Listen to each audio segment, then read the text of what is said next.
Okay, award and honor.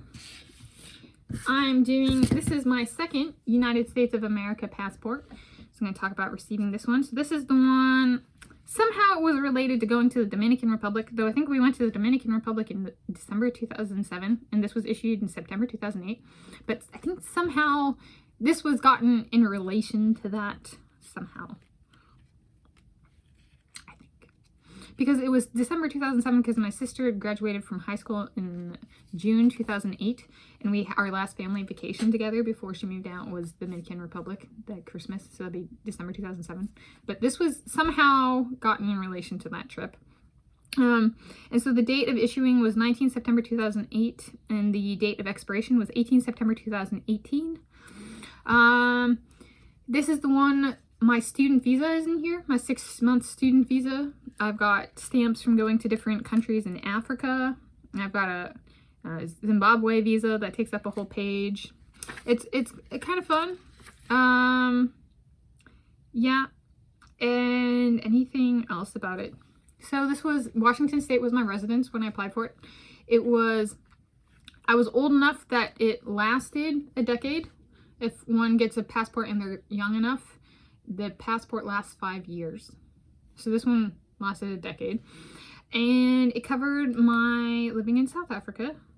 And, oh, is there a legacy? That's what I should say. An award or honor. It's an honor because I'm in good standing and I can get a passport and very good standing to get a visa, a 6-month student visa for South Africa. So that was the first half of June 2012, January to June 2012.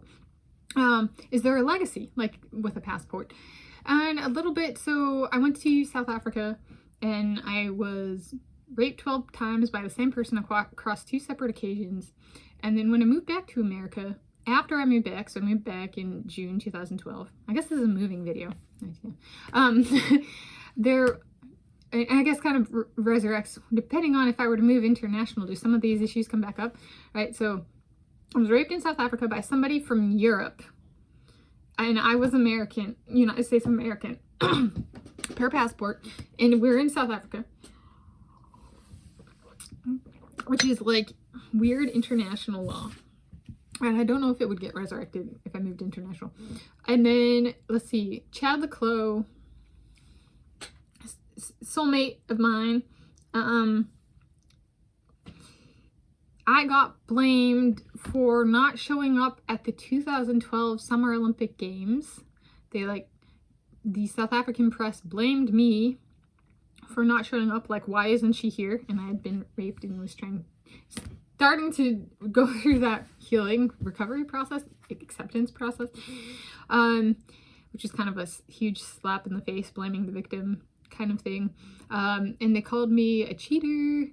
And the other woman, she's from the other Washington, right? That's what Washington State is called, is where tend to be called like, or treated like slaves by people of Washington, District of Columbia, Washington, D.C., by calling us, if none other than the other Washington, like we're the slaves that George Washington cheated on his wife with, kind of thing. And so the guy who raped me was supposedly, I don't actually know, okay, but he said supposedly he was seeing somebody and then he raped me. So then the South African press framed it as blaming me and I was a cheater because I had sex with this guy who raped me, but really it was rape. And I was just kind of like, some of the best things that have ever happened to me happened when I was living in South Africa, and some of the worst things that have ever happened to me when I was living in South Africa. But it's an interesting being there as a United States of American. And what's the legacy here is, if I'm not from Washington, D.C., I'm from the other Washington. And I thought it was interesting how being raped got framed exactly like I'm a resident of this country. Right, how I'm treated by like the capital, the nation's capital in Washington, D.C., and people from there, except for Aaron Gebel. Aaron Gebel's okay. And so it was just kind of an interesting thing of like, sometimes being a resident of this country only hurts, especially when we're not like the chosen province or the chosen state, you know, kind of thing. So it was just kind of an interesting thing. And I was like, no, I didn't cheat. I was raped against my will. Somebody violated my body 12 times, invoking biblical, it was meant to be, you bow to me, that kind of thing. And I'm just like, no, not a Christian after something like that either. Yeah, especially when the Christians go, you shall, what? I don't even know the words, confess, you wanted it. And it's like, no, I really did not want that.